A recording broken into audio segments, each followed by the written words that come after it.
This presentation is brought to you by Smoooth Productions.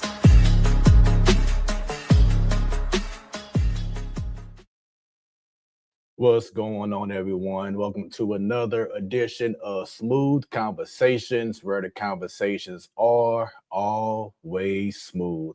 It is your boy Smoooth, and that is Smooth with 3 O's. It's good to have everyone tuned in yet again. It's a pleasure to do what I do. For those watching for the very first time or possibly listening for the very first time, thank y'all very much. I've been doing this show for over a year. The very first show I had was with the amazing, talented producer, comedian, actor, Guy Torrey. And ever since that show, it's truly been a blessing. I call this show my ministry. It gives people the opportunity to have their stories told. We see them on TV, on stages, on social media. You may hear them on the radio, but we never get the story behind how they got there and what they're doing now. So that's what this show is all about. And tonight's show, once again, will not disappoint. Speaking of not disappointing, last week's show with Nico Smith, the singer, the performer, and now actor from the Dirty Mugs band, the son of the legendary Hall of Famer Ozzie Smith, was amazing. So shouts out to him and to all those who have been tuning in and been showing love in regards to that episode, and of course to all the previous episodes that I've been having on Smoooth Conversations. It has truly been amazing. This gives my guests an opportunity just to be transparent, be vulnerable. It's no problem being emotional. You know, this is what this show is all about. It's just all about just letting it out, letting go, and letting God use you. And that's what this show is all about. Not about, the shade and being petty and stuff like that.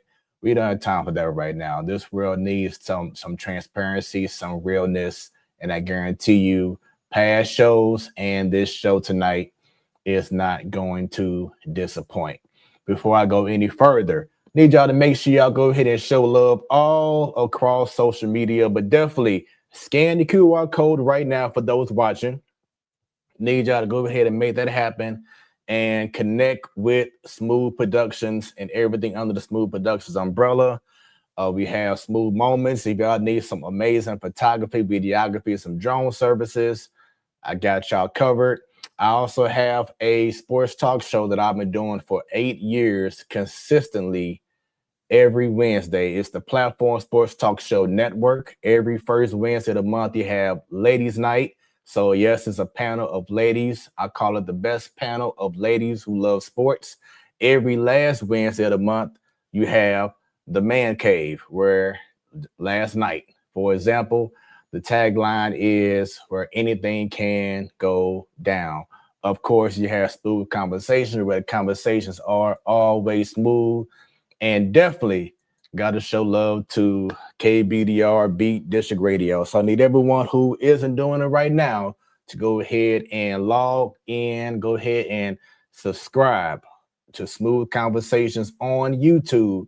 Just put in Smooth Conversations. Don't forget Smooth with 3 O's. Like, subscribe, share. Let's get these followers up. Let's get more people around the world to know about Smooth Conversations and what they are missing right now. And as I said before, for those who may be watching or listening, you could listen on, well, you have to listen on KBDR Beat District Radio. You can go to beatdistrictradio.com or download the app right now on Google Play or the App Store. Beat District Radio is a Black-owned radio station, and should I say internet radio station, the only one that's Black-owned and do big things, as we are broadcasting globally, y'all. Doing amazing things. Started off in March, and we continue to grow and do big and better things. We have so many amazing shows under the KBDR Beat District Radio family, from comedy shows to teen talk to gospel wake-up shows. We have it all, including, of course, this one right here. So need y'all to go ahead and download the KBDR Beat District Radio app right now, and also check out the website, beatdistrictradio.com. Speaking of the radio station, if y'all want to place an ad or you want to sponsor one of the many amazing shows just like this on KBDR Beat District Radio, shoot us an email, info@beatdistrictradio.com. As soon as we get it, we'll make sure that we link up with you and make things happen. So just imagine throughout the day, and you can choose a time slot as well that you want to have your business be played over the radio station. Let us know. We can make that happen. Or you want to sponsor this show or others, as I said before, info@beatdistrictradio.com. So once again, that's everything going on in my world now. The moment that you all have been waiting for. This is a brother who I am proud to know, man, and have known for some years, man. And it's definitely an honor to have him on Smoooth Conversations, where the conversations are always smooth.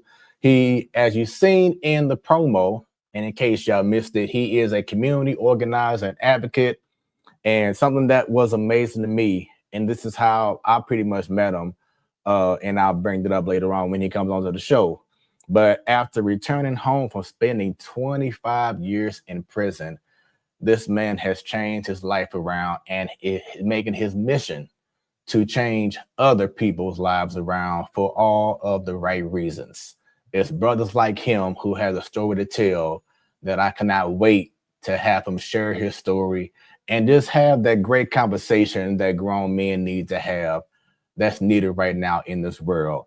He has been blessed to be a man of many awards that has been given to him because of all the work that he's doing in the community, being an advocate, being one about Black men coming together and Black people coming together as one. And tonight we're going to talk about that and so much more. Without any further ado, I want to go ahead and bring on to Smoooth Conversations, where the conversations are always smooth, brother Ronnie Amiyn. And brother, what is going on with you? Let me add you in, and there you go. Great to see you, brother. How you doing? Oh man, I'm so wonderful, man. Thank you for asking, man, and thank you for having me on the show. And salute to you, man. Salute to you for all the work that you've been doing, the foundation that you've been laying for yourself, and establishing a legacy and a positive impact on our community. I've been seeing you, I've been observing you for a few years now, man, and you've been doing it, and you've been one of the people who has been impressed me the most in terms of making a footprint here in the Lou.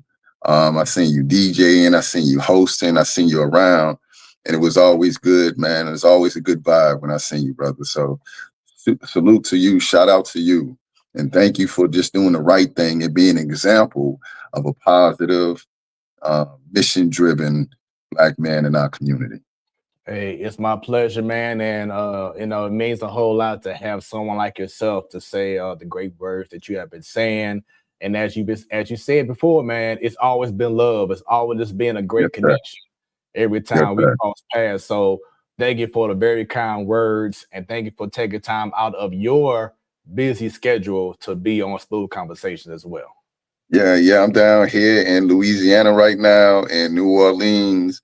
So I appreciate you, being able to pivot and having me virtually on. I would love to just be sitting down rapping with you, but I'm down at in New Orleans at the On the Rise conference. It's an initiative established by the National Defense League, which is an action arm of the NAACP, and it's about this particular event is about learning new strategies of organizing, organizing for our issues.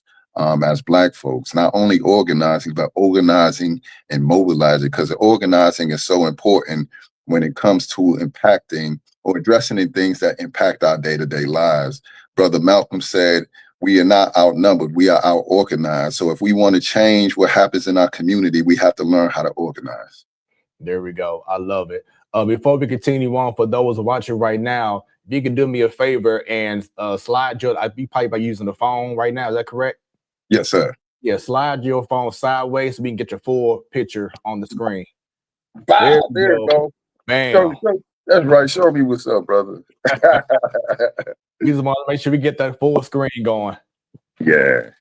All right. So I'm gonna put this here, put this here, put this here, and bam. There it is. You got There we go. All right, now we in there. There we go. So once again, for those watching right now, please feel free throughout this time to leave comments, leave questions if you have some great stories.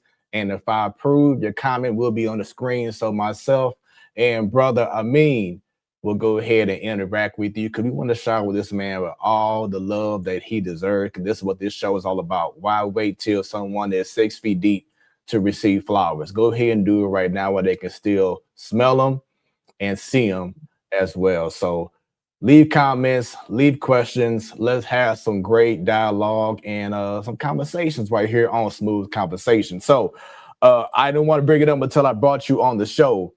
And we crossed paths many times, but the very first time that I can recall, and correct me if I'm wrong, but I believe was when I was DJing for Word Up.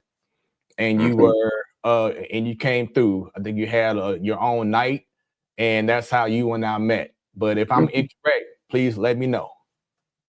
Yeah. No, I think it was Word Up. I don't think I had my own night until later, but it was Word Up.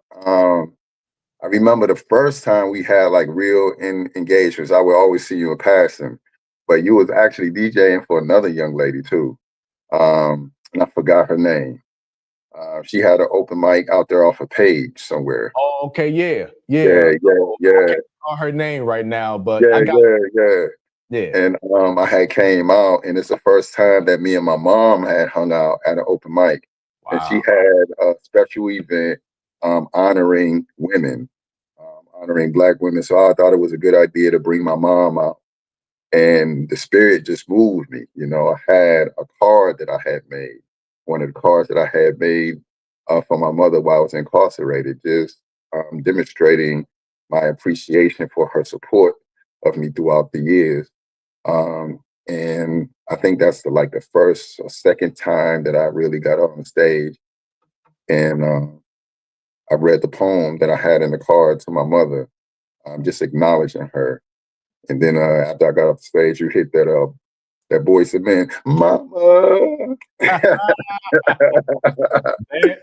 that uh, sounds like me and right there. That yeah, sounds yeah, and that's something that I prided myself on when I did open mic events is that I didn't want to just be, a normal, DJ. I want to do something that's going to stand out. And I always yeah, felt like based off of whatever piece was being done, that I yeah, want a song that people can relate to. And it could be a sad song, it could yeah. be emotional song, it could be a funny song, but it fit the vibe of what I Yeah, heard. you definitely fit the vibe. You always fit the vibe, no matter where you at, whether it's in a room full of creased pants, old heads, or with the youngsters, man. You know how to tap into what the people like, and create or curate that vibe, man. So that's one of the things I've always appreciated about you too. Because Yeah. there's some DJs is cool, but they can't read the room. They be at kids events, man, playing Bust It Open, like all this crazy music, man. But you are able, man, to tap into the vibe, man, and give the people what they want and desire. Yeah, man, that's it. And so, for those who didn't hear what this man said, I am a DJ. I am a professional DJ. Been DJing for over 20 years. So I failed to mention that during the opening of the show. But yes, that's all a part of. Y'all scan the QR code on the top right of y'all screen for those watching, or go to smoothproductions.com, smooth with 3 O's, and check out what Smooth Productions is all about. But yes. So one of the great many times that we have crossed paths, and it's always been love. Then most recently, we crossed paths at the Elevate Men Conference a few Yes, weeks sir. ago at Yes, UMSA, sir. and I was blessed and fortunate to be chosen to be a moderator.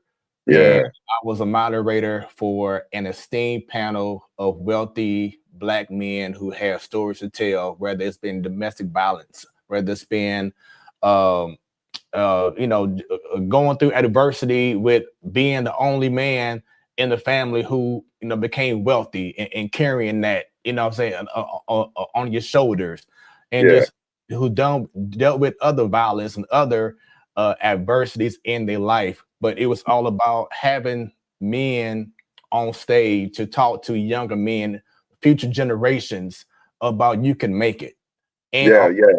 how to And deal with so many things in life.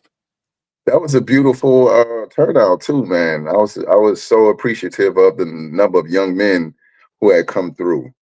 And it's so beautiful when we can curate the space of older Black men connected with younger Black men, because we are always, I shouldn't generalize, but I often hear older folks being critical of the youth, you know, being critical of the youth without acknowledging some things. We can talk about what those things are. But so I want to uplift, shout out, and honor those people who curate spaces where young men can be in the same room with elder men and share. And the older men could spend their time pouring into the young brothers, whether that's giving them an empowering word, some guidance, or even just support, just to hear them. And that's what happened during that event. So I thank you for being a part of that, man, because it's definitely something that we needed. They needed to hear your voice. Yeah, it was definitely my pleasure, man. And once again, it was just important to, what I'm saying, be a part of something like that. And for Teresa, shout out to you, Teresa, for reaching out to me. Teresa, Yes, Teresa Fuller. Teresa Fuller, a great person, man. We've been real tight for some years now as well. But she saw what I've been doing with this show and on my sports talk show, where I've just been blessed to have so many great people, celebrities, local artists, etc., national artists, people you see on TV all the time, and just have their stories told. So for me to be a part of that panel and just to be a part of that conference was truly amazing. So definitely, shouts out, man. It was amazing. But with that being said, could you brought up something? You said you don't want to generalize, but for you, when you hear the term YN, how does it make you feel? Man, that makes me cringe in my soul. Cringe in my soul. So for a long time, I decided to not use the word nigger when it comes to describing myself or other Black men, because I understand the history and legacy of the terminology. And although many people speak of reclaiming the word, right, and transforming it and making it fit however they desire to fit, for me, this thing will never be taken away, because it was used as a tool to degrade and dehumanize and diminish our existence as Black folks. So that's one thing. But then to refer to young Black men as YNs, and often done with the intention of classifying them as a certain type of individual.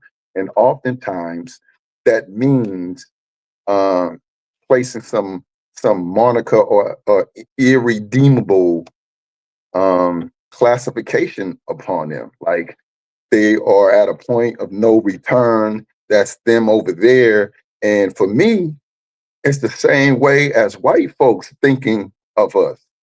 It's Mm, the same way as other people who have no regard for Black people. That's the same way they think of us generally.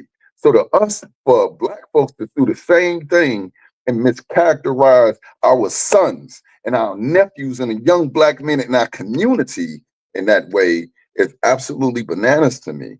And they often justify it by acknowledging some behaviors, right?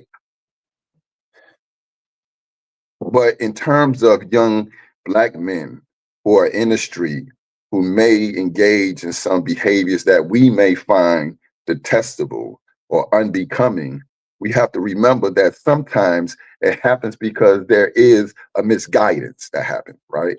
A mm, misguidance. And they don't have the guidance or proper examples or role models to follow, right? So if that is the case, it is not the failure fully of the young Black men, but it's also the failure of those who are the elders of the young Black men. So that should be acknowledged. And oftentimes I'm in interviews and people will ask, yo, what do you think about the youth and how wild the youth are, how unruly the youth are, and how unguided the youth are? And the first thing I say is, first, we have to acknowledge the conditions that create that sort of behavior. Two, we have to first apologize, man, because we came before them and many of them are following our footsteps. So Right. we get all haughty and we forget that we was in the street doing some things, right? We forget that we was once unruly. We forget about the music that we used to listen to. We forget about how we contributed to this culture, and all they did was take the ball that we had given them and running with it, right? So we forget, we got short memories. So when I hear this term, I feel as though it is a failure on a part of adult, mature Black folks, elder Black folks, to relegate our young sons and nephews, and relegate them to this idea of I lost the wording, but just to impose this moniker of Mm. uh, degradation Mm. upon young Black men. Lift them up, man. Give them names, especially you religious folk, you professed Christians and professed Muslims. And the Bible, it talks about the value of having a good name, right? A good name. That good name is like having precious gold and silver and metals. It's like the scent of frankincense or myrrh, right? And yet we impose this horrible name upon our sons and nephews. Is absolutely crazy to me. And it's became so mainstream with it as well, because as you were Yeah, saying before, you have those who were not us comfortable with using YN just like it's not nothing. And I do have to say this on for me on a personal tip. I went to a private Christian school leading up into high school, and then it was like a whole different culture shock when I went to a public high school. But also, I'm a son of a preacher. Shouts out to my mom; she may be watching right now, and even my wife. Shouts out to her. Her father is a preacher. But and this is no shade to anyone who's watching, anyone who does this. But like even me being Black, I rarely use the N word. mhm, I rarely use it, because to me it symbolizes so much stuff that we have gone through way back when our ancestors were mhm. alive, Yeah, and of course, you hear the song, so it may come out naturally in a song or yeah, whatever, yeah, you know, but yeah, more so for me, that's not something that I do. Like I said, there's yeah. not no shade on anyone else or saying, oh, you to blame. I'm not doing that, but I'm just talking about just for me, is Mhm. that I rarely use that term. Even like with cussing, unless, like I said, it's a song, or I must be really, pissed off with something that happened and it just comes out.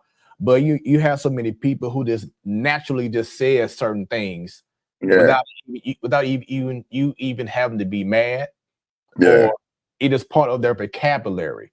And yeah. that never has happened towards me. So I feel what you're saying in regards to the usage of that word.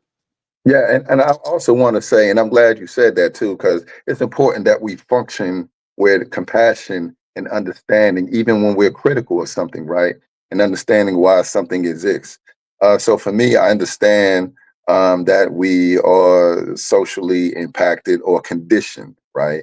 And our uses of that word is part of the conditioning, right? What we think about ourselves, what we feel about ourselves, and how we uh, categorize or define ourselves. Um, and then there's some who just don't, they don't mean no harm. You know what I'm saying? They don't mean any harm. It's just something that has always been done, and they grab a hold or they gravitate to it. So I don't want to be overly critical of that. I just want to speak to how it makes me feel. And for those, I feel should have a certain level of consciousness, right? When it comes to certain terminology relating to our people. Because, I'm in a lot of moving spaces. I'm in a lot of spaces where folks talk about decolonizing the mind, right? And they talk about all these other things. And for me, if we can decolonize our minds in so many other respects, how come we can't decolonize our mind in that respect? And then so much so that it was bothering me one time, and I just wrote a poem about it. Understanding that people don't mean any harm, but it's important that we understand like the legacy of things. Yeah, yeah. Because as you were saying about decolonizing, it's amazing of the things that we don't mind getting rid of. It's something Yeah, that we want to get rid of, but the things that we need to, it's like, no, we're gonna still just. I still want to keep that in. It's just yeah, kind of amazing how our mindsets can be on certain things. yeah, yeah, yeah. It's absolutely. I remember because I have, I'm in movement space with a lot of people who with different backgrounds, and one of the things that um, there has been a lot of attention surrounding by is what people identify as in terms of their gender. And I've seen people get counseled for misgendering or identifying a person in a way that they don't want to be identified, but this is what they see. And this is just how they've been conditioned. This is how they've been, but this is what the world, this is how the world has been functioning Right. for centuries, for millennia, right? And then some people expect some people to learn a different way of thinking overnight, right? In terms of this has been normal, right? So, but people have been counseled for calling somebody a gender that they don't identify with. But some of the same people would call me a nigger, right? Mhm. Even when I express that I don't want to be called a nigger, I'm ridiculed because I don't want to be called a nigger. So there's this like competing ideas that's going on here, right? And it's part of the confusion that I don't understand.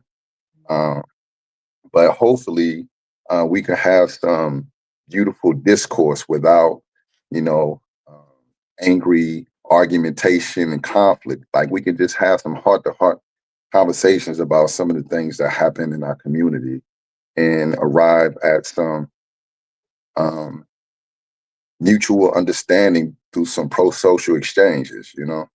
Right. Right. Yeah. So you brought up something earlier that I definitely want to touch on, and that was the youth and how people may be directing a lot of the wrong things to the kids and just blaming the youth for what's going on. But I do want to address this because that's why we have this show. And for those who are listening and or watching right now, to get your viewpoint. But we have been seeing as the years go by that the youth are starting to become even more and more rebellious as the Mhm. days go by, whether it's in school or they're not going to school because they don't want to abide by teachers, by higher authority. Once again, going back to being rebellious, you're seeing kids going out here getting guns now. You could be you could be not even a teenager, and you're seeing them have access to guns now. Uh, Mhm. they don't have no fear of anything anymore. When you see this continue to go on in life, especially because it's really affecting a lot of our generation. I mean, not generation, but our young black kids. What is your thoughts in regards to that? Um, the first thought is to really try to identify why it is so, right?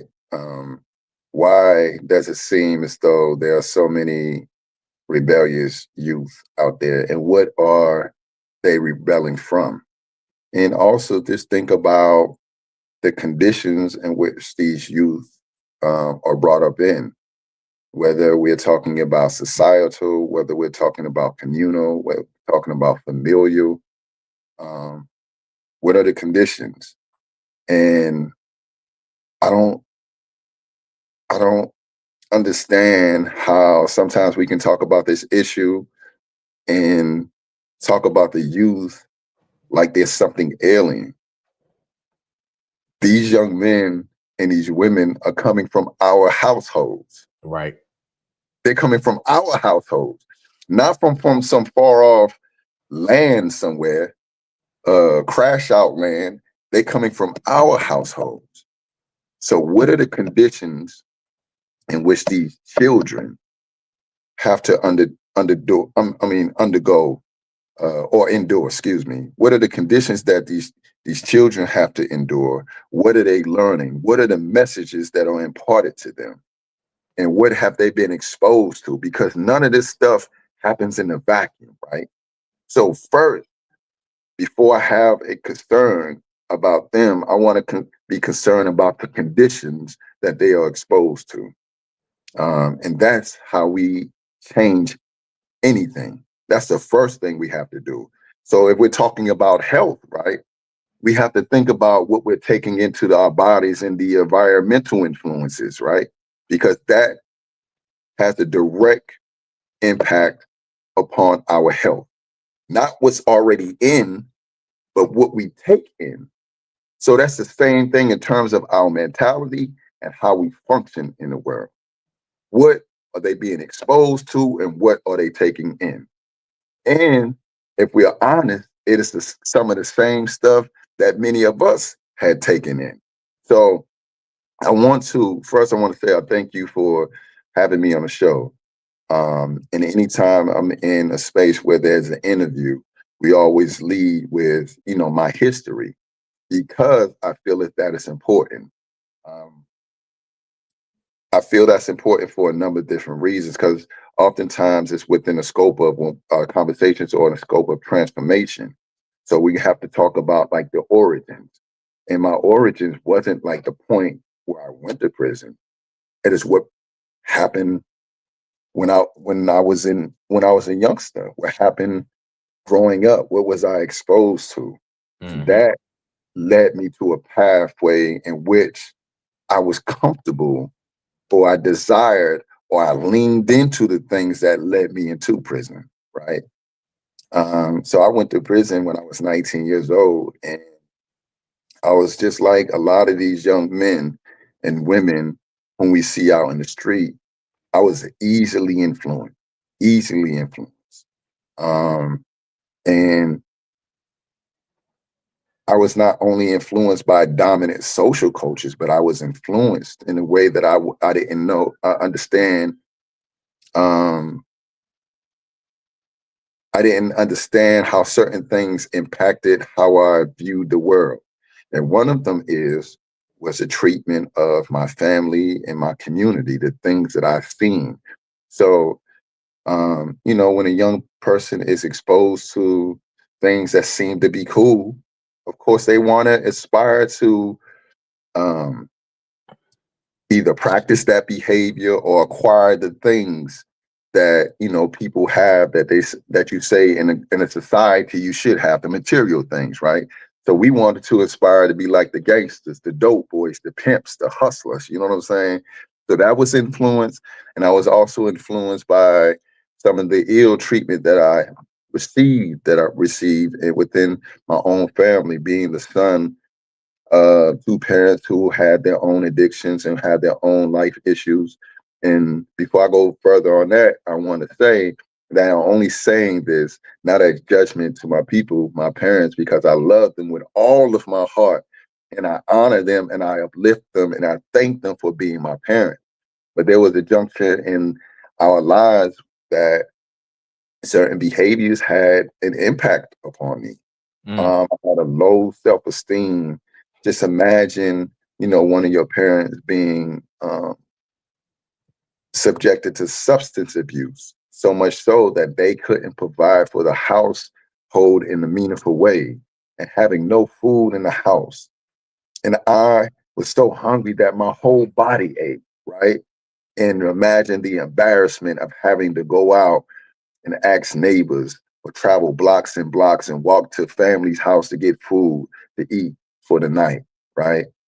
Or imagine a parent during the holidays because of their addiction, not being able to get you anything for Christmas. So they give you some money from their check. They say, hey, I wasn't able to give you some, but this is from my check. And then that night they gave you the money for Christmas. Hour after hour, minute after minute, they will come back to borrow $10 and $20 from the money until there's no more money left, right? And that gift is gone. So imagine what that done to my soul. Imagine what that done to my self-esteem. I felt as though, my people didn't love me in the way that other parents seem to love their kids. And I had this low sense of self-worth. So traveling through life, I had these other life experiences that impacted me in a way that I was tired of feeling diminished. I was tired of feeling like nobody cares about me. So naturally, I'm a compassionate person, but there came a point where I tried to adopt the thinking of the dudes that I seen in the street that seemed to be successful. They attempted to adopt the thinking like the world, and excuse my language, but this is my raw feeling at the time.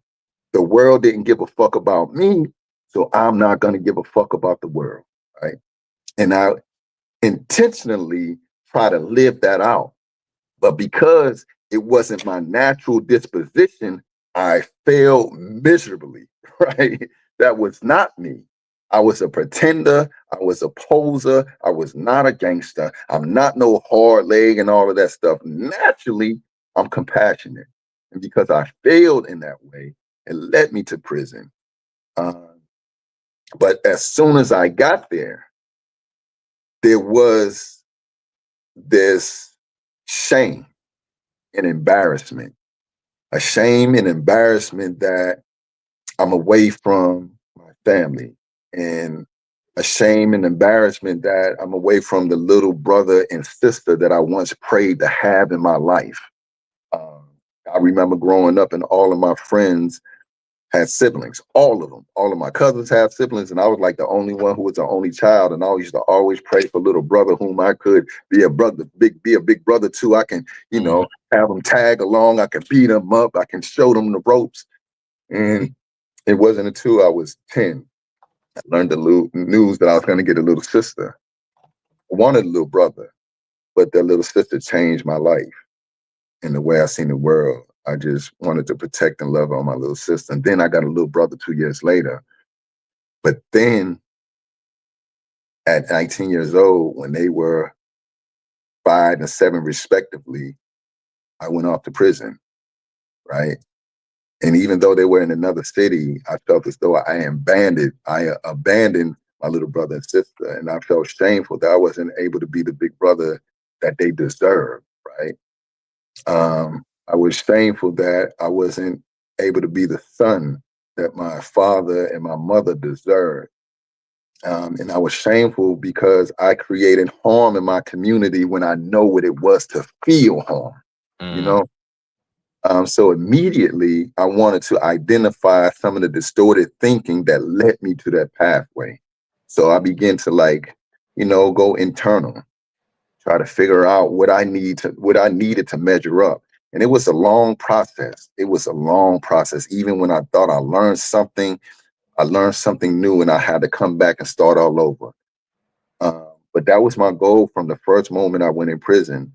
But the fortunate thing is that, and I mention this in all of my interviews and every conversation that I have about my past and time in prison, that I was fortunate enough to meet other brothers, man, who helped me develop. These were brothers I met in prison who became my model for manhood. These were brothers, irrespective of the fact that they're in prison, and many of them weren't going to be in prison for the rest of their life. Irrespective of that fact, irrespective of the fact that they once created harm. Some of them were innocent, but in this prison, they refined themselves and became models, or they heeded the leadership of others, the mentorship of others, and they became mentors, and they poured into the young brothers coming in. And I was a product of that. And they nurtured me, they shaped me, they molded me. and it gave me a sense of purpose, sense of self-worth. And I just couldn't wait to be released, because in that, I realized the level and the depth of harm that I committed in my community. And I identified what the enemy was to our people. And I realized that me being in prison, like a lot of other young men, it was strategic, man. It's strategic that we're in prison. Mm-hmm. This is a part of a systemic harm that has plagued our people since the inception of this government. And when I realized that, I came home with a purpose, and I wanted to repair the harm that I committed as a youth. I wanted to identify many of the things that happened in our community that contributed to youth going that way. And I wanted to also address the social inequities our people face in terms of colonialism, imperialism, white supremacy, and all the isms that impact our people. So I want to take it back to a few things. One, if you don't mind, what were you charged for and the reason why you went to prison? So I was charged with about 9 different charges. No, initially it was 10. 2 first-degree robbery. So it's 2 separate cases. In the city, which I got the most of time for, was 2 first-degree robberies, 4 criminal actions, 2 first-degree assaults, rape, and a sodomy. So the rape was dropped. It was in the midst of the crime.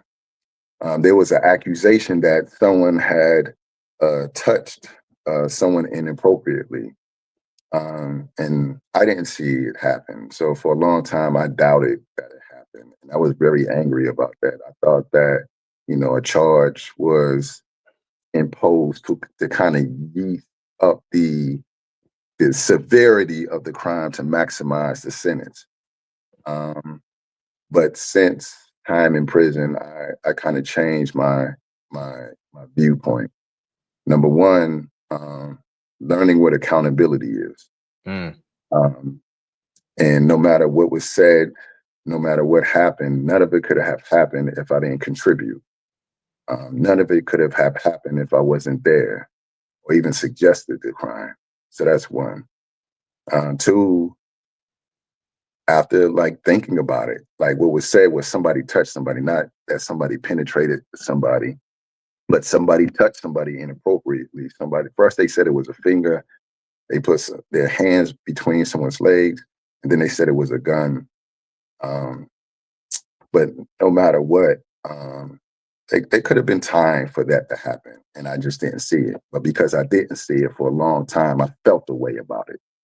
But it was a situation where, I'm trying to show off for, some cats, trying to show how tough I was and showing how I can put in work too. And I felt miserably. I wasn't no robber. I ain't never robbed nobody before. But yeah, those are the circumstances around it. And I had got I got 30 years and I spent 20 years. Wow. And then something else that caught my attention, because it kind of goes to what we're going through right now with the youth, and it all starts at home. So you brought up how your parents, didn't have the funds to provide meals and etc. That was, and I want to say that was only a specific time during an addiction. Mm-hmm. Yeah. So it's important that I say that. So with that being said, do you feel that parents nowadays with these children that we're seeing so rebellious, that's going through so much right now, do you feel that is an issue in our community where parents are afraid to reach out and say, hey, I need help? Yeah. So I think that in a healthy society, there are a lot of communal responses, right? I don't believe in a society in which the household stands alone in their own challenges. I don't believe that at all. I believe of communal accountability, like all of us showing up for all of us. You know what I'm saying? Mm-hmm. and it's reflective of the communities that at one point many of us can hearken to, like being raised in a community where we knew who our neighbors were, our neighbors knew us, our neighbors could rely upon us, and we could rely on our neighbors, whether it was for material support and aid and assistance, or whether it was monetarily, whether it was moral or emotional. We were there for one another. So in terms of what happens within a household, um, in the lack of help, yeah, I think we are living in an age where there's so much individualism. We are tricked to believe that our success is defined by what we do on our own, whether it's our own personal success or the success of our family. None of that is true in terms of individualism. We are a community. We are made in community. And the fact that there's little like communal support and resources for ourselves, I think that contributes to it. As far as people not wanting to ask for help, sometimes people don't know how to. And sometimes we don't have the resources that people need. And also the conditions demand something else. The conditions demand for us to be in this perpetual state of urgency, right? That we always have a need, a need, a need. This is how the system is designed now, right? For a number of different reasons. Capitalism is one of them. Yeah, that's a whole lot of different reasons. But yeah, if we're talking about the question of help, every one of us needs help. But if we establish a community based off the principles of compassion, love, understanding, and accountability, I think that that would be less of an issue. Now, in regards to your time in prison, of course, we've seen so many movies, the South Centrals. You have this movie here, that movie there. You'll see a Netflix here. You see a TV show there. Is how they portray prison on TV and in movies, especially to what you went through. Yeah. So the portrayal is different. I mean, well, I can't speak for every prison condition depicted in movies, because we got to remember, state by state, depending on what state you're in, would also determine what type of conditions you are under, right? But there is some similarities or connections. But I think most things that are depicted in movies that is often overlooked is the abusiveness of the power structure. Most of the movies often depict brutal and merciless correctional officers, corrupt administrators. Most of the movies, but we don't even consider this, right? So aside from the violence that may be depicted in movies, the stabbings, the rapes, the gangs, and all of that stuff, one of the things is also depicted that is almost 100% true is the corrupt administrations within prison that foment that level of dysfunction within prison walls. But yeah, it's a space where a lot of misguided folks go, a lot of dysfunctional folks go. So what do you think is going to be the conditions of the environment? But I do want to say that even though prison can be a harsh place, for me and for many other people, it was also a place of reflection, self introspection, and growth. Not because of prison itself, but because of the community that I found in prison, because of the elder brothers that I found in prison. Now, what would have happened to me if I would have had that level of community outside of prison before I went in prison? Yeah, What would because have happened to me if I had that level of black men pouring into me and working to preserve and protect me before I went into prison? right, Yeah. right. And I'm glad you brought that up because, of course, mental health has been such a big topic over these last few years, and it just continues to come out. So going back, and I know this is probably something that you don't want to keep trying to go back to, but during your time, your first couple of days or months, when you're realizing that you're not getting out anytime soon, of course that had to affect your mental. How were you able to deal with that? Was there a moment while you were serving time that you was close to just reaching your breaking point, like you just had enough? And then you brought up earlier about meeting about being around other men. So I take it that's what helped you to say, you know what, I'm going to be all right in here. But can you talk about that mental aspect and what you went through and how you were able to overcome it? Yeah, there is a mental component. No one wants to be in prison, and nobody wants to be subjected to a perpetual cycle of punishment and harm. And that's what I understood prison to be. So of course, yeah, I went through that. But then on top of that, prison is not a natural environment. It shouldn't be considered a natural response to harm that happens in our community.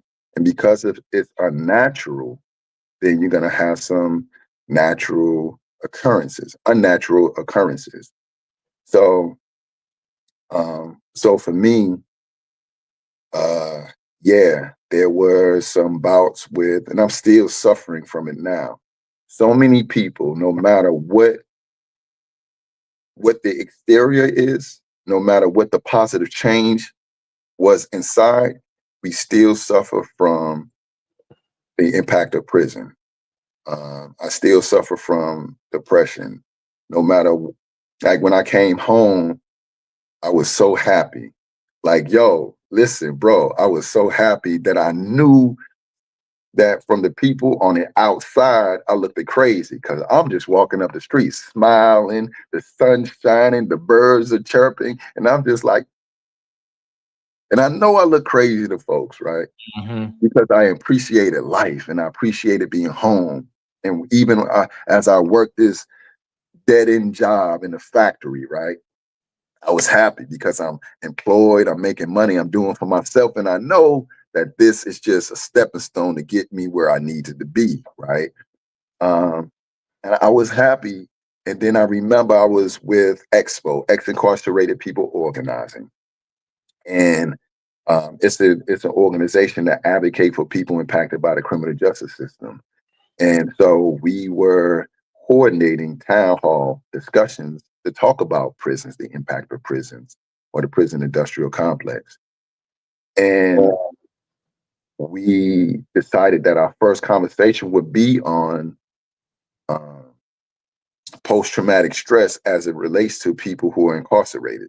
Mm-hmm. And we had some professionals come on. So we had some mental health professionals, some doctors, some pretty articulate folks. We had Mataka Ascari on there who came with his. He got a new book out too that talks about this. But yeah, we had a panel. But me, Mataka, some other people in prep for the panel discussion, we were talking about post-traumatic stress. And at the time, I didn't think that I experienced it. I didn't really understand what depression was until I learned the symptoms of depression. And then Mataka and the other brother were talking about things. Mataka has spent 23, and the other brother, he spent like 30.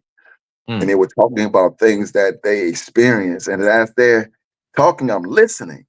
And I'm like, hold up, that's happening to me too, right? And I realized that I have been impacted. And to this day, I have debilitating moments where I can't even get out the bed. I can't even get out the house. I can't even do nothing. They call it like executive paralysis, where I can't even, my cognition would not allow me to think things through. And Mm-hmm. it comes from what I experienced in my life and what I experienced in prison. Mm. Because prison caused me to be hyper vigilant. I don't like when I go in public, when I go to a restaurant, I don't sit with my back toward the door. I need to see who's coming in the door. I need to identify where the harms, the hazards are, so I can keep me and my people safe. I'm wired like that forever. Forever. It's never going away. But just the harm and abuse that I experienced in prison, from the structure of prison, will live with me forever and many people. And while I was in prison, there were a number of times that I almost broke.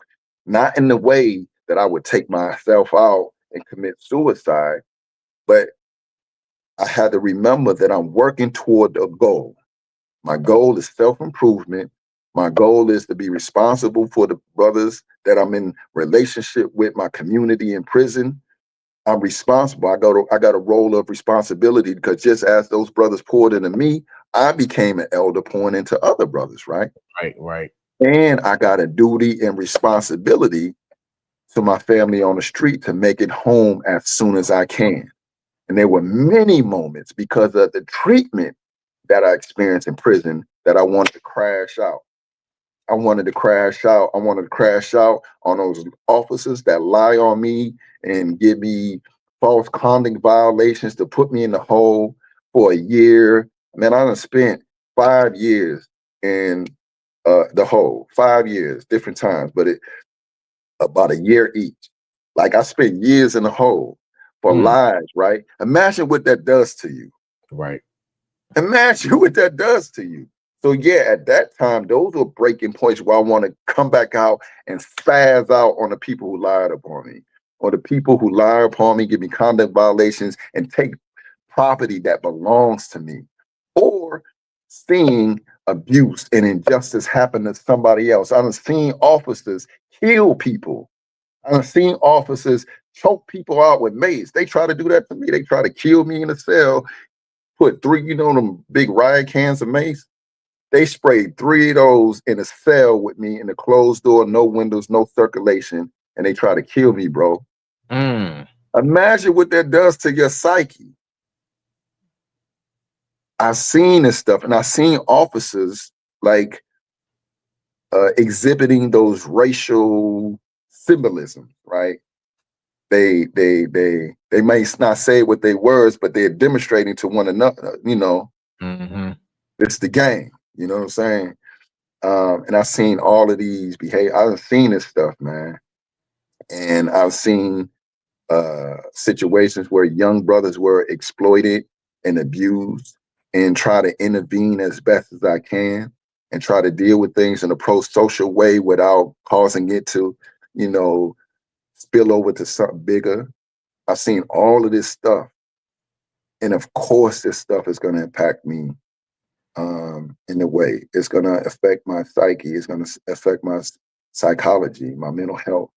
And I'm carrying it to this day.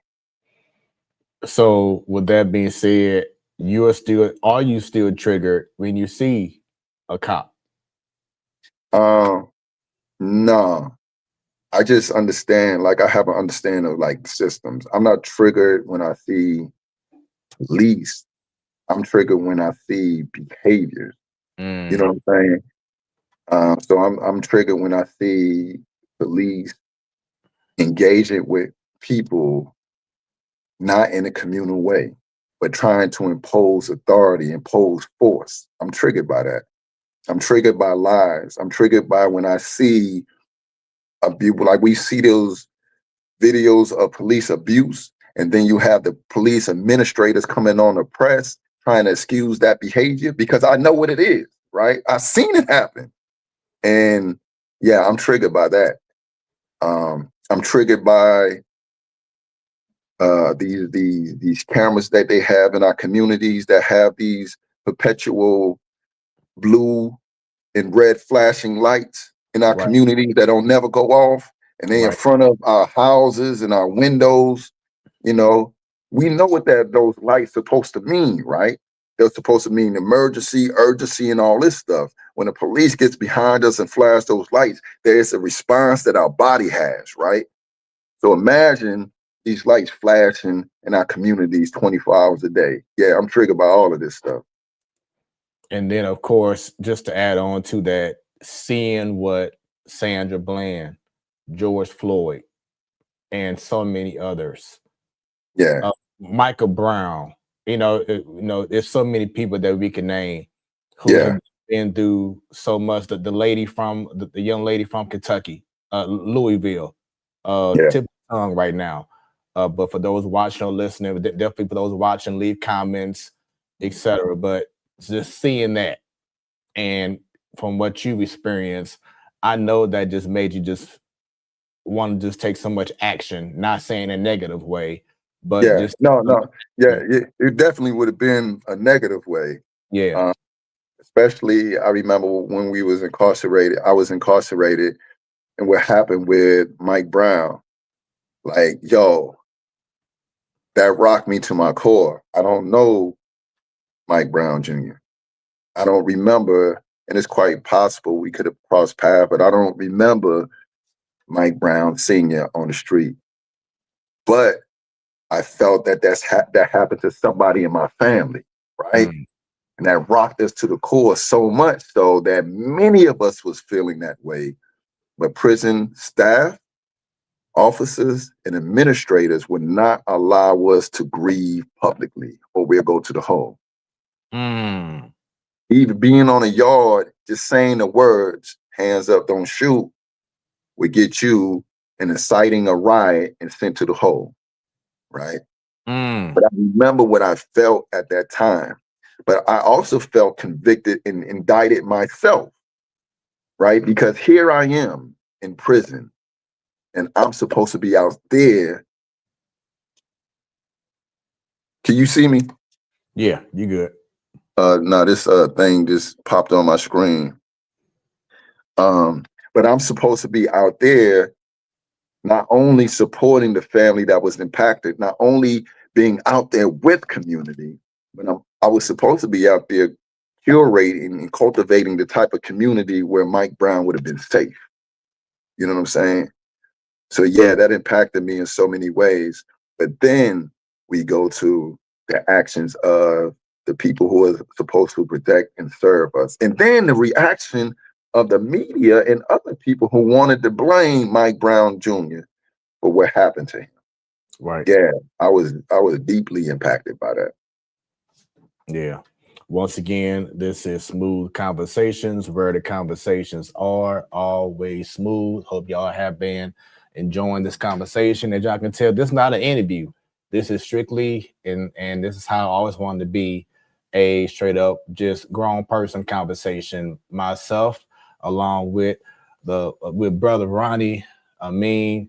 This has been once again incredible. Thank you, brother, for being open and transparent and just sharing your story as well. I appreciate it, and for those who may watch this later on, they will also appreciate this conversation as well. Once again, scan the QR code, connect with everything about Smoooth Productions, like, subscribe on this show all across social media as well, and let's just get to more people to tune in and to hear this story, because and especially for those who just have that troubled mindset that say, oh, maybe it's best for me to just go ahead and go to prison and stuff like that. Maybe they can see this and hear this from you and be inspired to say, you know what, maybe this is not the route I want to take. So with that being said, you mentioned earlier how while you were in prison, you felt like you let your family down. How were you perceived by your family while you were in jail, and then your first couple of days or months or years fresh out of jail, how were you perceived by family and by others? Um, in terms of my family, when I was incarcerated, of course, initially there was an expression of, disappointment, but it wasn't to like beat me down. Um, it was just expressing pure and authentic feelings, which I understood. But the years succeeding, uh, my initial year in prison was like years of support. My family definitely supported me, especially when they were able to identify that a shift, a change had happened within me. right? My family supported me emotionally, morally, materially, and monetarily throughout the duration of my incarceration. They supported me by sending me pictures so I can see the growth of the youth in our family. I can share in an indirect way family outings and events and monumental moments that are happening in their respective lives. They shared by coming to see me. My mother would get on the highway and come see me. There was a time where my father, who lives in a whole different city with his wife, and my siblings had all flown down to come and see me. They would send me cards um, and other things. And we would, of course, rap on the phone, and people would express that they were proud of me and my transformation and growth, and also um, still offer guidance. I didn't really have any negative experiences for my family in terms of their thoughts about my incarceration. It was early on, and they were more concerned with my development and my current state. Uh, there was one time I got into it with an auntie. One time I had got into it with an auntie. She, because I'm Muslim. I'm Muslim, and my Christian auntie had wrote me a letter. It was like, "Hey, you need to give that Islam up and come back to the church." Outside of that, everything was good though. Everything was good. But when I came home, of course, it's welcome with open arms. I was supposed to come home in July, but because of prison failings, I didn't get out I got out in July of 2018. And I was supposed to get out in July 2018, but I ended up getting out in October. So there was a lot of waiting on the part of my family. They thinking I'm getting out in July. Everybody was like waiting. And then when it didn't happen, they like, this big letdown. So I didn't want to disappoint them again. So I didn't tell them when my date was. It wasn't until I got out, the day I got out, I went to my mother's house, and I had a friend help me surprise her. So I went to her house. He knocked on the door and tricked her to come out. And I came around the corner, surprised her. And she almost broke her foot jumping off that porch, trying to grab her baby.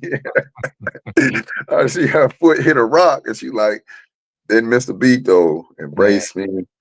And my family had flown down. And then later, the parole officer wouldn't let me go out of town until a few months. But after about 6 months, I was able to go out of town and go visit my family. And it's been all love ever since. And of course, they, beaming with pride and gratitude for how things have turned out. But that's not a lot of everyone. Some people don't have support. Some people don't have family. Some people's families are in dire and critical conditions themselves. And I've seen that. And, my heart goes out to those brothers and sisters who have very little support as they endure incarceration, because that support is critical to transformation. That doesn't mean a person can't transform without it, but communal and familial support is critical for transformation. And it's always something, speaking of transformation, when, like, for instance, for ministers, preachers, there's something that may happen in their life that says, you know what, I want to become a minister. Or someone that says, you know what, I want to become get into politics or become a firefighter, etc. So what led you into becoming a Muslim? So for me, there were a number of things. I grew up not in a particularly religious home, but we profess Christianity. Mm-hmm. And was demonstrated during times of, the holidays, Christmas and Easter. We put on our suits and we went to church.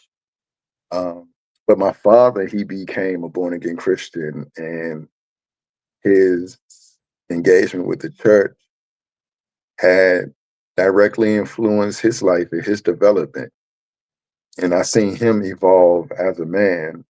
Uh, and he used to take me to church as a youth and adolescent, and I just could not. There, I had a lot of questions, and like none of my questions were answered. Um, yeah, I had a lot of questions and confusions, and it just didn't sit with me. Uh, and plus, we live in a society not judging, but I seen the behaviors of people who profess to be Christians. Mm. Like, I seen what people do in church and what people do out of church. And again, I'm not judging, but in my mind at the time, there seems to be an inconsistency, and even at the point of hypocrisy, right? But when I got incarcerated, I did what most people do, and I did what my family had asked me to do. And that was like, trusting God. Um, but prior to being in prison, as a youth, I remember I had a desire to be Muslim. I just said that, right? I didn't really know what a Muslim was. I just knew it was hip, right? Because I came up in the golden age of hip hop, right? In the late 80s and early 90s.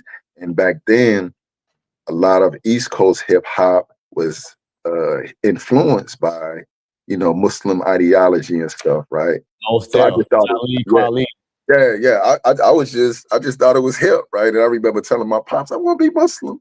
And, that boy, good Christian, he was like, Mm. he was like, but it wasn't. He wasn't hateful in his response. He was just like, yeah, they represent something similar, but we're different, and it was just that. But before I got locked up, I had met a man, and he used to come through. I seen him like 3 times, bro. Like once I was standing on the block with these cats, he pulled up. And he was like, "Yo, I got a Game True Summit thing, and I wanted to invite y'all out. I ain't ever go, but I seen him." And there was another time where a friend of mine, we would, cruising looking for some girls, and the girl that my bro had, she was at this community event down at the Cochran Center. So we went to go pick up her and her cousin. We was about 17 or something. So we go down there, and the community event was facilitated by these Muslims. So, when we went in, they gave the greeting, Assalamu alaikum. And, being from where I was from and influenced what I was influenced by, I'm like, wa alaikum assalam. I had that in my pocket ready to pull it out. I could wait till somebody said it. And when he said it, I returned the greeting, and they invited us to come back, and I never came back. But the third time that I seen this gentleman, I was in the workhouse. I was in the workhouse on that case that sent me to prison, and I was going to church, and I was just trying to figure it out. I was reading my Bible, and it still wasn't resonating with me. And then somebody was inviting me to a Muslim service. I was like, they got Muslim services in here? They're like, yeah. So I went, and as I'm sitting there waiting for the guests to come in, I look at the door, and the same man that I've seen twice on the street, he comes through the door, Mm. and he's facilitating these events. So what he had given us wasn't religious doctrine. It wasn't religious at all in terms of what he preached. What he preached was social responsibility. What he preached was being accountable for our actions. What he preaches, it is our responsibility to be protective of our neighborhoods and our families and our communities and ourselves, right? And what he preached was identifying a system that also harmed us. And that brother was Anthony Shaheed, right? But he did give us religious literature. And I would take that literature back with me. And as I read it, this made sense to me. Like, yo, at first it didn't, like the comparative religious studies, that makes sense to me. But then I would try to read the Quran in my infantile mind, and it was like the words were running around the page on me. I couldn't grasp it, but the more I read it, the more I began to understand, the more I retained. And even when I didn't realize it, I was putting into practice the words that I was reading in the Quran. I remember there was a time where I had got shot in my face when I was 18. That was the thing that pushed me over the edge, for real. That was the thing that made me say, forget everybody. But I was shot in the face. These dudes tried to rob me.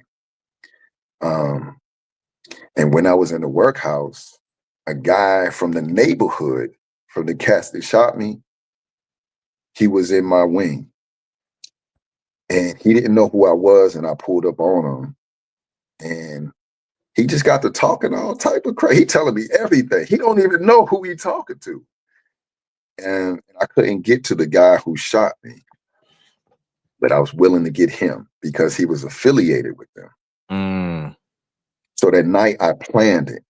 I planned it to a T. Here I am, 19 years old, about to exact revenge. And then in the midst of it, something echoed within my heart. And there's a passage in the Quran that says, you can get your lick back, but don't exceed the limits. Don't create harm to people who haven't harmed you. And then it hit me, I'm about to harm somebody that hasn't harmed me. No matter what his proximity is to the people that harm me, he didn't do that.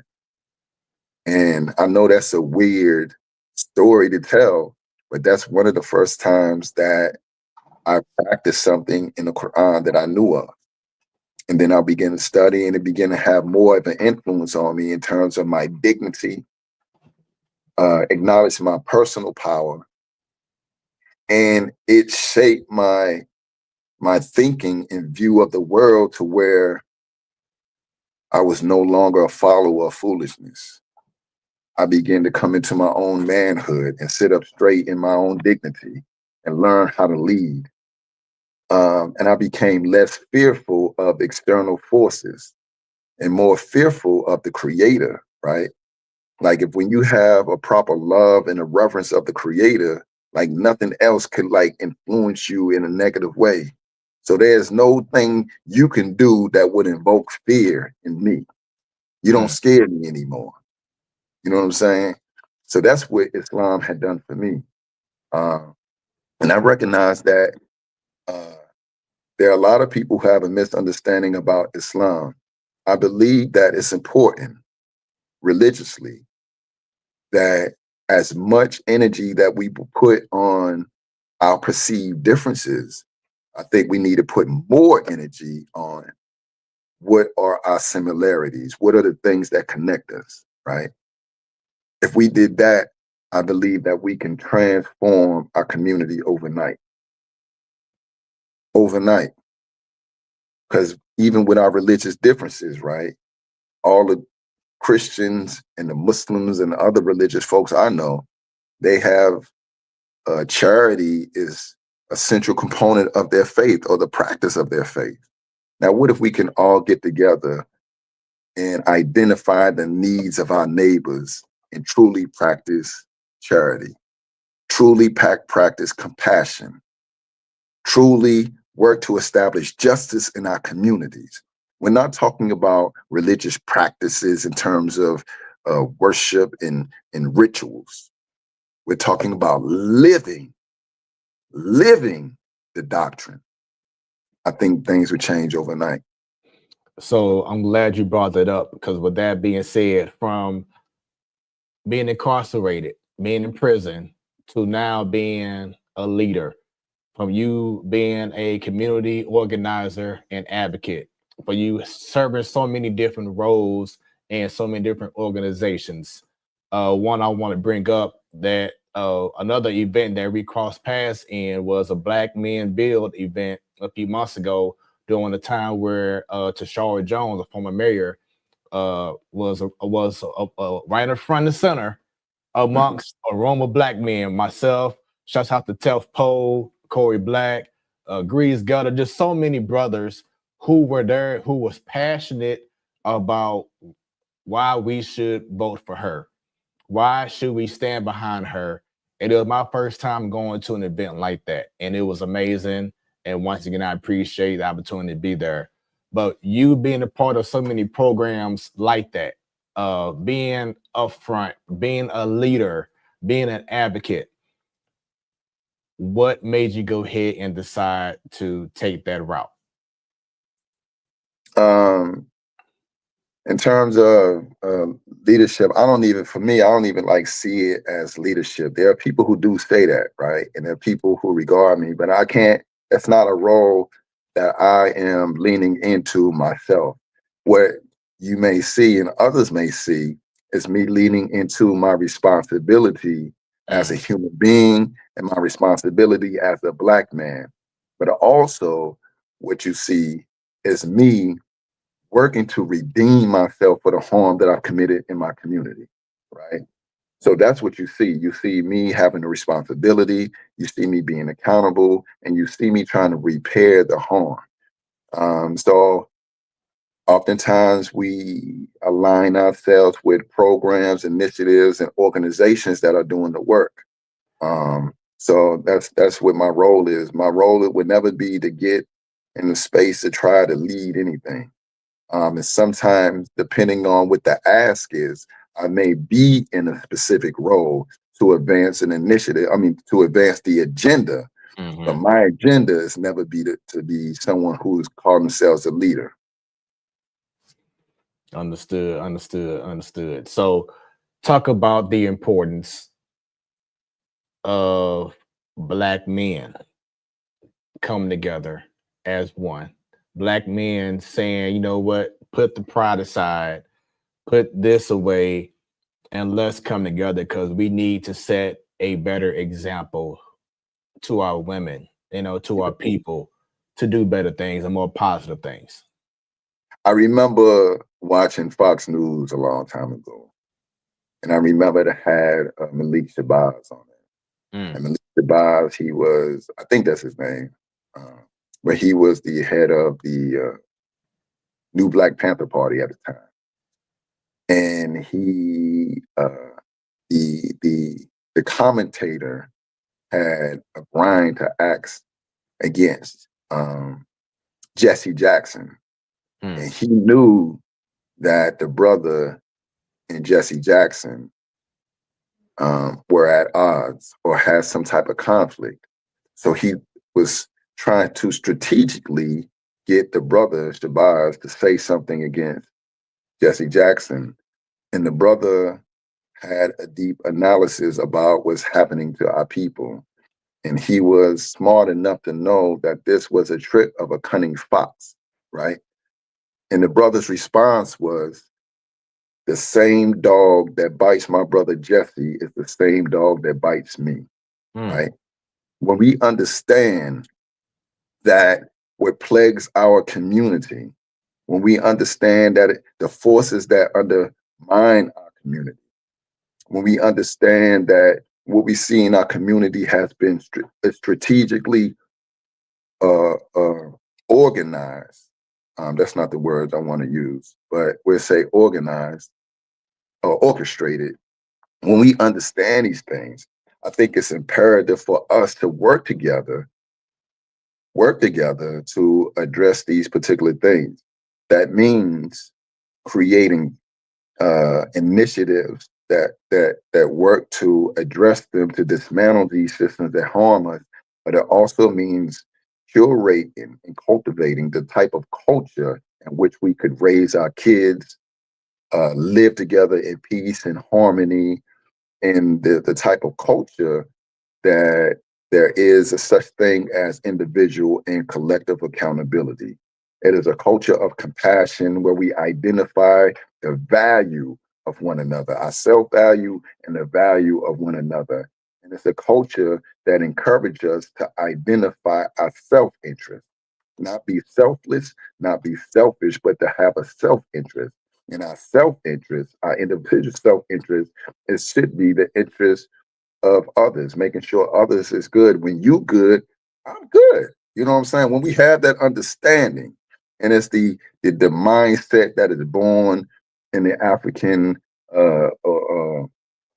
I was about to say proverb, but there's a term called Ubuntu, right? It Mhm. means I am because we are. That speaks to a social responsibility. And we all have a social responsibility to make sure we good. That is tribal living. That is the tribe mind.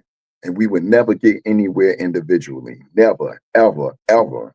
And these people know that. That's why they've been pushing this individual success thing to get us to forget that when we are united, when we are in right relationship with us, we could effectively organize and mobilize to meet the challenges of our community in a successful way.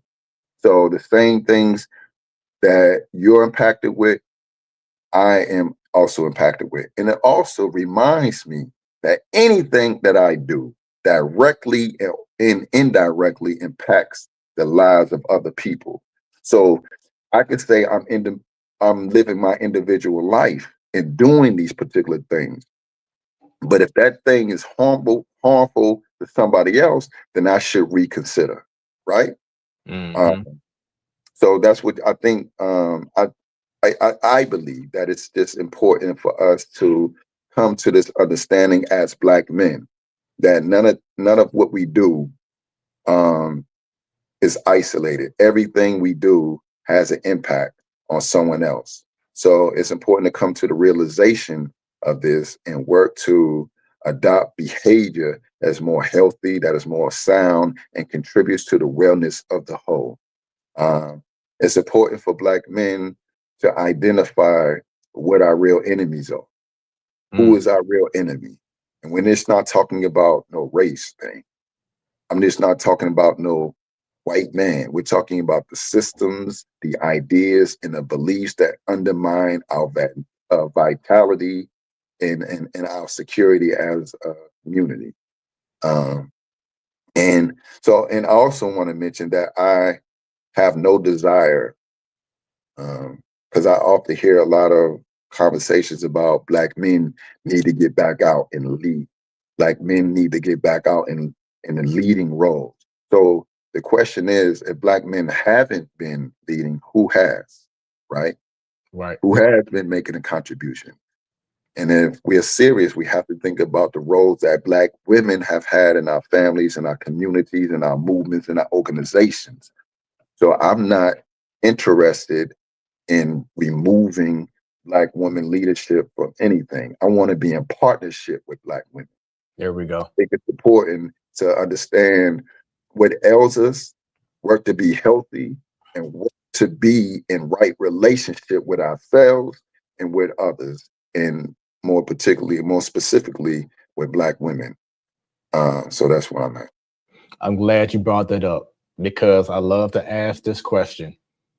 Your thoughts in regards to collaboration versus competition. What comes Yeah, to yeah. That this competition stuff is manufactured. This stuff is weird. This stuff is whack. This conflict between Black women and Black men is just weird, and we fall for it every single time, man. right? What is the competition? Like, what is it? What is the end goal? So yeah, I can't speak much to that. I can just speak to how I feel when um, I observe things that seem to feed into this manufactured conflict. I don't particularly like it, um, but it's more important for me to identify myself. I mean, identify the things within myself that help perpetuate some of this stuff, right? So sometimes this stuff is rooted in legitimate criticism. Some Hmm. Black women got some legitimate criticism of how Black men show up. So I have to ask myself how these things showed up in me and how have I impacted the life of a Black woman, of Black women. So for the Black women that I've harmed, for the Black women who I disappointed, um, I have to say I apologize, and I want to work to be in right relationship with Black women. I don't want to be in no collaboration. I believe that we are one, and I want to adopt every behavior that demonstrates that. Speaking of making a positive impact, talk about what you're doing currently as you are serving 3 roles for the Black-led Restoration Justice Organization, Freedom Community Center. Let everyone know about that. So I work for Freedom Community Center. We are Black-led restorative justice organization. The goal of Freedom Community Center is to create a movement of survivors that impact or address the social inequities that undermine our dignity and safety as a community. We address harm and violence, whether it's systemic harm, communal harm, or interpersonal harm. We want to cultivate like spaces of healing and safety in our community. We directly support people who have been harmed. And we also support those who create harm in our community by helping them develop true pathways of accountability. I think my phone, hold up. My phone is about to go out. Let me get this charger. That's okay. All right. As he's doing that, once again, you are watching or listening to Smoooth Conversations, where the conversations are always smooth. As I hope you all have been enjoying once again this amazing conversation that I'm having with Brother Ronnie Amiyn. For him to take time out of his day, busy schedule, should I say, to be on the show means a whole lot. And to once again share his experiences, what he has gone through during his younger years to what he's going through now, and how he has flipped his life around and wants to make sure that others don't take that similar path. So it's definitely amazing. Need everyone once again to go ahead who's watching to scan the QR code right now. For those listening, go on your phones, just put in smoothproductions.com. That's smooth with 3 O's. And just check out everything that I have underneath the Smoooth Productions umbrella, from smooth moments, photography and videography, and drone services. Y'all need some professional moments taken care of, I can make that happen. Also, outside of this wonderful podcast and talk show, which I've been doing for over a year, I have my sports talk show that I've been doing for 8 years consistently every Wednesday. The Platform Sports Talk Show Network. Every first Wednesday, you have Ladies Night, all ladies panel. And every last Wednesday of the month, you have the Man Cave. And in between those shows, we have the main show where I'll be hosting, and I'll have members from the Ladies Night and Man Cave, and we just discuss sports because we love to talk about sports and what's going on, not just locally, but around the world. Then, of course, you have KBDR Beat District Radio. So I need y'all to go ahead, go to the website, go to beatdistrictradio.com, check out the amazing website, check out all the shows that we have on there. Check out upcoming events that we will be doing very soon. We are an all Black owned radio station in the heart of Ferguson. So shout out to all my peoples out there doing amazing things. Right now, Ronnie is working on his connection. He just lost his battery. So he's going to get back on here very soon and continue on with this conversation. But once again, go to kbdrbeatdistrictradio.com. Check out the website. You could also download the app on Google Play and the App Store. The app is amazing. I would listen to a little bit earlier just to make sure everything was sounding amazing, and it definitely does. So beatdistrictradio.com, and also go to the App Store, Google Play or App Store, and download the app. Not right now, but right now. Once again, Smoooth Conversations. Go on YouTube, like, subscribe, share. Let's get these numbers up, y'all. No, I've been doing this for once again over a year. Got 100 or so subscribers, but this deserves to have over 1,000 because there's so many great stories that you can check out right now in the archives. Just put it in, once again, put in Smoooth Conversations, Smooth the 3 O's. Look at the archives of all the amazing conversations I've had, including the one that we're having right now with Brother Ronnie Amiyn.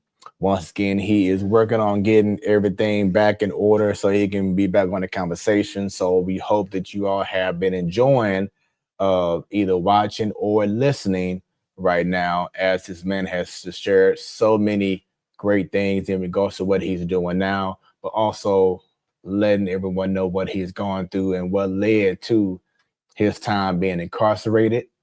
He's also talking about his experience while being incarcerated, and then of course life after incarceration. So just thank you to his brother once again for being on and traveling as he's doing right now. We're gonna bring that up when he gets back on, but I'm gonna go ahead and continue just to try to waste time right now just to make sure that he is good to go, but give out even more time to go ahead and scan that QR code. Let everyone know about Smoooth Productions, Smoooth the 3 O's. Recently just got done doing some amazing editing for a real estate conference. My third year doing an event around the same time each year, about October. Shouts out to Gateway to Freedom. But if y'all need some technology, what should I say, audio / tech going on for any type of event, we can make that happen. You need, once again, services to have everything streamed or recorded or to make an amazing highlight reel. That's what I can do for your event. So let's get to booking as 2026 is on the way. Also, you don't see a logo on here yet, or I haven't brought it out. But if y'all need some merch, some caps done, some shirts, some hoodies, etc., something customized, Smoooth got you. Okay, so you have Smoooth moments, but you also have Smoooth creation. So much that I can do. I have a passion for, I have a love for, and just want to make that happen. So once again, appreciate y'all for tuning in to Smoooth Conversations. I am still currently waiting on Ronnie to come back on. He is getting everything together with his phone. But let me know in the chat what has been something in regards to that he's been sharing on this show that has gotten your attention, that maybe has impacted you, or you just have any questions about or any comments. Right now is your time as we await Brother Amiyn to come back on the show right now. But once again, Smoooth Conversations, where the conversations are always smooth. We'll keep on seeing if you're going to come on back. So everyone stay tuned real quick. Oh, and let me also bring this up. Going back to Beat District Radio, I do want to state on here that if you all want to place an ad, we have different time slots throughout every day of the week.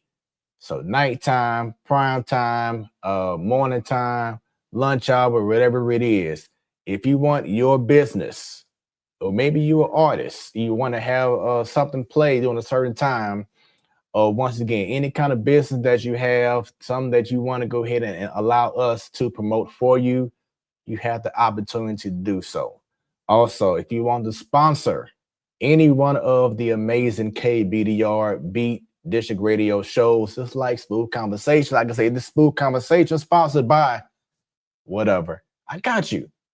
Shoot us an email, info@beatdistrictradio.com, and we'll make that happen. Speaking of making it happen, he's back, y'all. And let me go ahead and add him here. He is back. And yeah, man, I appreciate you, man. Thank you, man. Yo, I couldn't. I found the charger, man, but I tried to plug it in and it wouldn't plug in where I needed to plug in, and then I panicked. Hey, it is all good. You know, that's the effects of doing things live. Yeah. But we here, you're back. So great conversations, man. I'm just letting people know who's tuned in, who's watching. That if they had any comments, anything that they have taken away from the conversation that we have had. Now's your time. Go ahead and leave comments, leave questions, anything that you want to bring up, and I approve of it. I'll go ahead and have it show on the screen because we want to have our guests to continue to feel the love, man. So don't be shy, and let's go ahead and keep things going. So you brought up earlier about being part of the Freedom Community Center. Oh yeah. So so we work to cultivate spaces of healing and safety in our community by directly supporting people who have been impacted by harm and violence. And we want to offer alternatives that are outside of the criminal justice system, more policing, more courts, because we believe that we keep us safe. We believe that we have the answers to what keeps us safe, and all we need is the resources needed, and to cultivate that sense of community. And we also work to build power in our community. To empower means just having the ability to influence your day to day, having the ability to have an impact on your day to day. And that also means having the resources that you need to facilitate the needs of your day to day. So we want to organize and mobilize community members that have been impacted by harm and violence, man, to utilize our voices and our experiences to enact the type of change that we want to see in a community. We rally folks, man, around those systemic harms, those systemic injustices. To build power and cultivate spaces of peace. That is the mission of Freedom Community Center. And with the organization, I'm the outreach practitioner. That means that I do the community engagement. I, have the interviews to talk about what Freedom Community Center does, introduce it to the community so that they know that there is an alternative to addressing harm and violence, and that they do have support as they try to process the trauma imposed upon them through the acts of violence. I'm also a mentor for some of our participants, people who have been impacted by harm and people who have done harm. And I'm also a violent intervention staff, because if somebody is harmed, they can call and say, hey, we are experiencing active harm right now. We need support. What we would do is we would intervene, try to de-escalate, and if need be, place the harmed party in the space of safety. And then we try to determine, after we stabilize them, what are their needs? What do they need to heal from the trauma imposed by the harm? And we support them on their pathway of recovery and healing. So that's what I do with Freedom Community Center. Love it, and definitely appreciate what you're doing for the community. And something also that I'm very big on is acknowledging huge achievements, because we always go through life, and you've been seeing it, especially nowadays, where we had this generation that's spoiled. They don't recognize or appreciate putting in the hard work and then seeing the results, seeing the rewards, or in your case, seeing awards, as you have been blessed to have a HG Event Streets to Success Award. You won a community service award, a word up, a few awards that you've gotten. I've been there to see it. I'll probably DJing it. The Change Living Legend Award, FTL Arts and Entertainment. He Loves His Community Award. Two-time recipient of the Impton Community Service Award. So talk about the feeling from your past, from 25 years in prison, and now you're receiving community awards. Talk about that feeling. It's complicated, bro. It's complicated, and there's a lot of internal conflict that comes with that. Sometimes we suffer from like an imposter syndrome, that we don't believe that we're worthy of, certain roles or accolades or certain looks, right? But also for me is that I function with the knowledge that whatever I do, it is a product of my responsibility. So, we ain't awarded for breathing, but life, right? We're not awarded for eating. We're not awarded for doing what is necessary as a father and mother to take care of your family. This is just something that you do, right? And whatever I do is just a product of my sense of responsibility. So I don't necessarily feel I should be awarded for it. But at the same time, there are people who, for whatever their reasons are, to work to undermine our credibility as we work to build up of our community, right?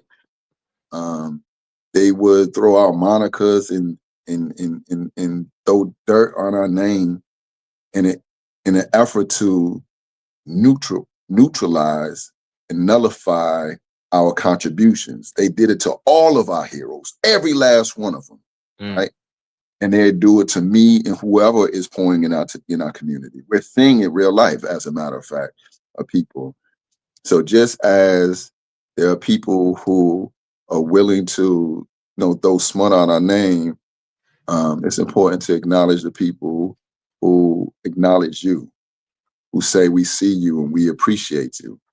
So I want to allow that to happen. I want to allow that to happen in order to also not only acknowledge them, but honor the work of those who poured into me that helped me become the man that I am today. I do it in honor of my mother and father who didn't get to see me to walk across a college stage to accept a diploma or a high school graduation stage, So I also do it in honor or do it in support of young brothers and sisters to show them what is possible, right? What is possible. Because the life that I'm living right now, I didn't think was possible. Even when I had hopes of achieving some things, I didn't think the things that I'm experiencing now was possible. To have a state representative call me up and ask my opinion about something, to be in City Hall where legislation is being drafted to support, the quality of life of our people, to be in a position to actually save somebody's life, man, to be in a position to help somebody transition to a better life who was incarcerated. To be in these positions, I just came from a trip from Ghana, bro. I was in Ghana, bro. Wow. For 2 weeks, just immersing myself in culture, connecting with the people, the land, but most importantly, brother, connecting with myself. And now I'm traveling almost every month of this year. I've been out of town at a training or at a conference or at some meetup. And I didn't think this life was possible for me. It's crazy. It's crazy. It's crazy how you brought that up because I have this photo here.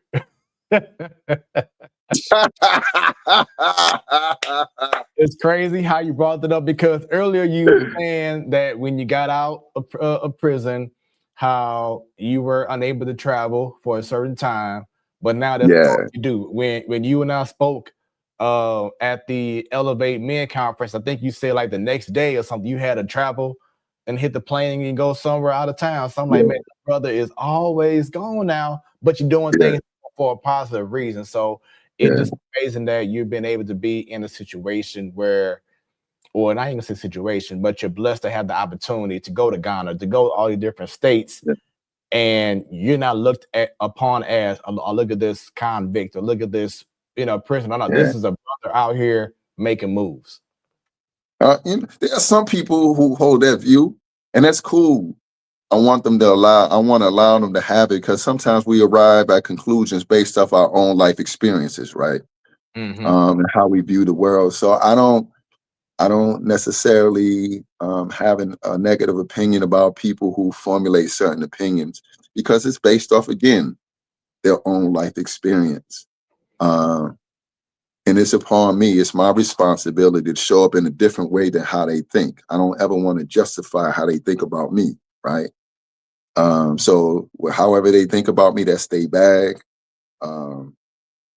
There are a lot of people who hold these ideas and beliefs. And sometimes many of us who say we understand the plight of our people, many of us who say we want to correct the injustices that happen to our people, we carry these same thoughts and impose stigma on people who've had a certain existence, whether they somebody who was incarcerated, whether somebody who was had substance abuse issues, or somebody who was homeless, or various different things. We impose these ideas upon people, man, and function with no grace. But that's not my bag, that's theirs. And I'm learning how to accept the better parts of people. So there are people who have ideas upon me and may try to impose some stigmas upon me, but guess what? I'm shaking them off, bro. I'm living a beautiful life, and that is part trying to be subservient to, you know, the mission.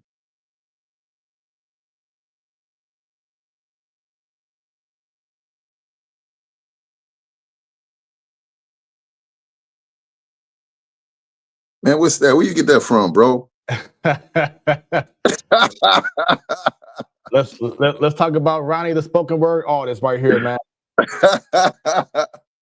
I'm like, what this brother? It's quiet. What this brother up to? Yeah, that's at this beautiful curated space called Whisper and Shout in Peoria. Beautiful space. My bro Ryan is the curator of that space. But I don't consider myself like a spoken word artist. I mean, I perform, and a lot of people have feelings about me saying I'm not a poet because I perform all the time, right?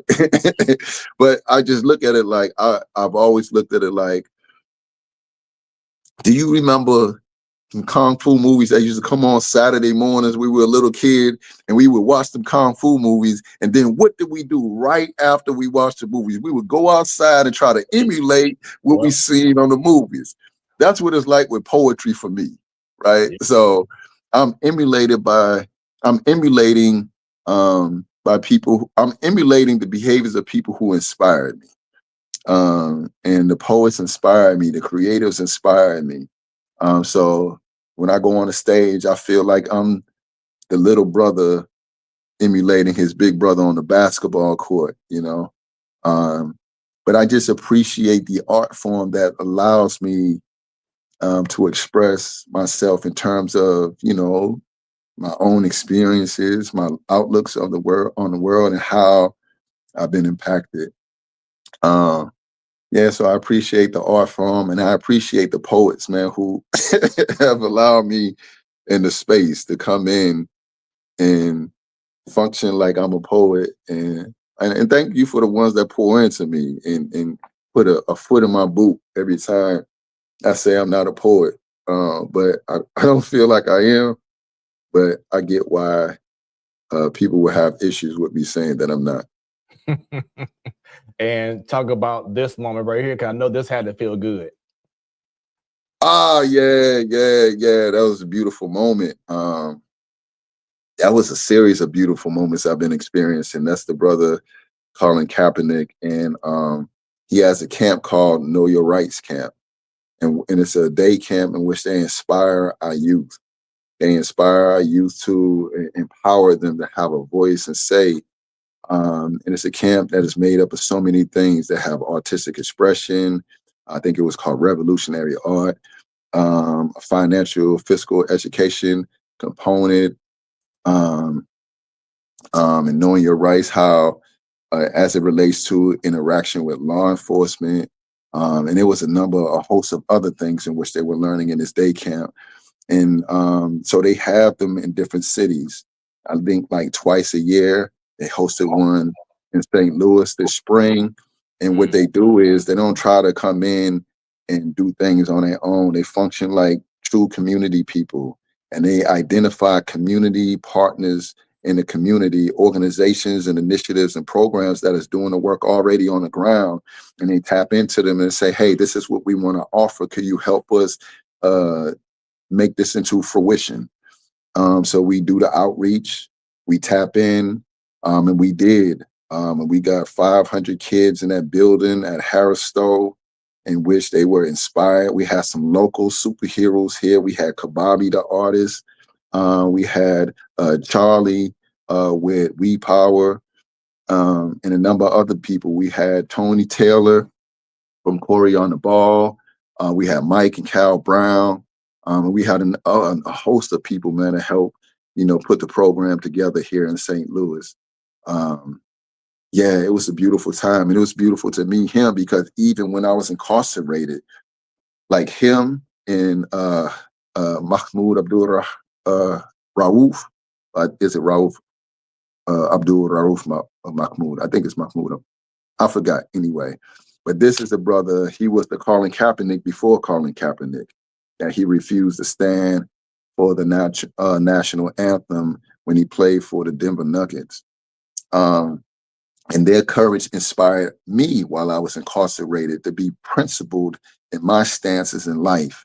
So then when I met both of these brothers at two different points in my life, like I met some of my heroes, man. I like met my heroes in real life. Like it was so impactful. And that brother's so humble, Colin Kaepernick, man. So shout out to Colin Kaepernick and having the foresight to create that initiative, the Know Your Rights Camp. What you up to now, man? You up to something else, man? Here we go. My bad. Sorry about that. I had to make sure I get everything right. So as we end this amazing conversation that I've been having with you, man, once again, thank you very much. But I do have to ask you, what would you say to this person if you had the opportunity to?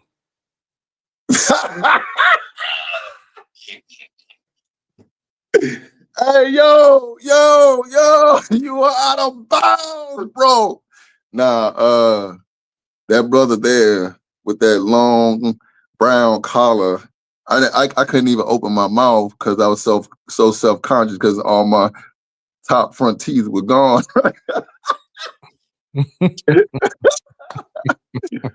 But what I would tell that young brother there is that you are powerful.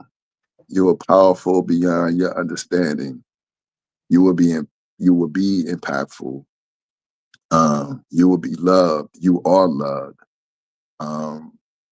Irrespective of what you believe the world is telling you, you are immensely loved.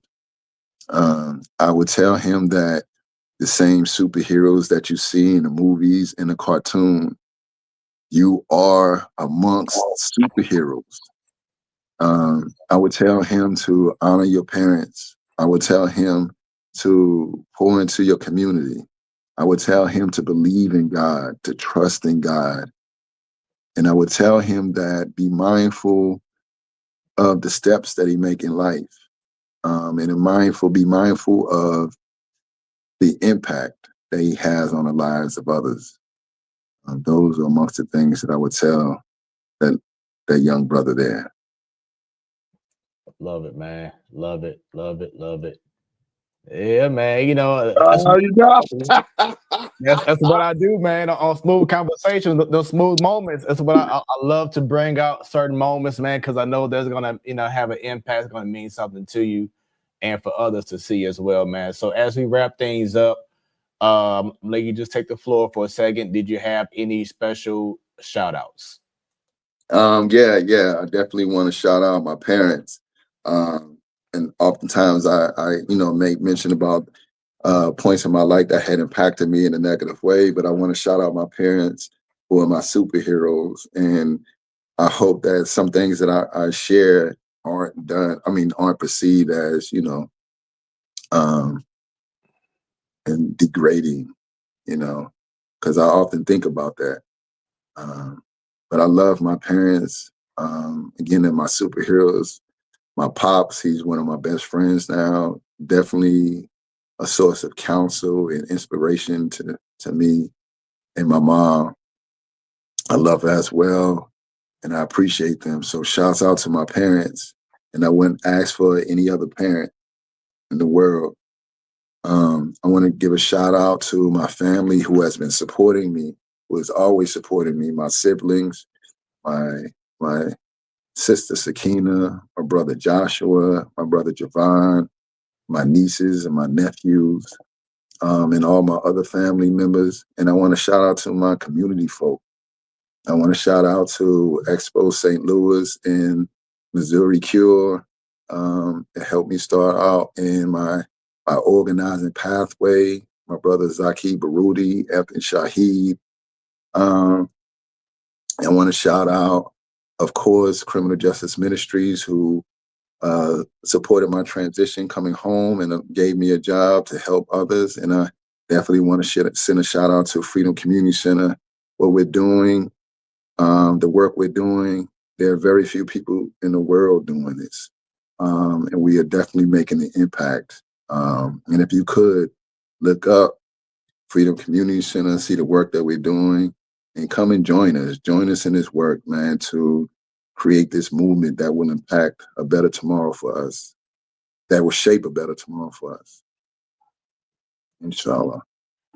That's awesome. That's awesome. And last thing, take away the prison time, take away you being a spoken word artist, take away being a son, being a family member, take away being an advocate for the community. Who is Ronnie Amiyn? Ronnie Amiyn is somebody who is trying to find his way and trying to navigate his life the best way and trying to show up in the best way he can. Ronnie Amiyn is an imperfect person, but understand that life is about transformation and growth and deepening and expanding. So Ronnie Amiyn is less judgmental of his own path and also less judgmental of others. Ronnie Amiyn is somebody who wants to be in right relationship as he tries to navigate his way through life. Very well said, man. Well, do me a favor. We're gonna do a little post-show talk, so just stay on there until Yes, sir. Yes, sir. do that. But for everyone else, thank y'all for tuning in for another edition of Smoooth Conversations, where the conversations are always smooth. I hope that you have been touched, you have been positively, impacted by this conversation I've had with Brother Amiyn, and continue to just support what this brother is doing. And I ask for your support for Smoooth Productions. Scan the QR code on the top right of your screen. And also don't forget to go ahead and scan the QR code in the middle of the screen right now and see about any and all things related to Smoooth Productions. This has been another amazing Smoooth Conversation. Stay tuned for the very next show. Maybe next Thursday. May have a nice surprise for y'all. So with that being said, stay tuned and stay smooth. What you have just experienced was brought to you by Smoooth Productions. Until next time, stay tuned and stay smooth.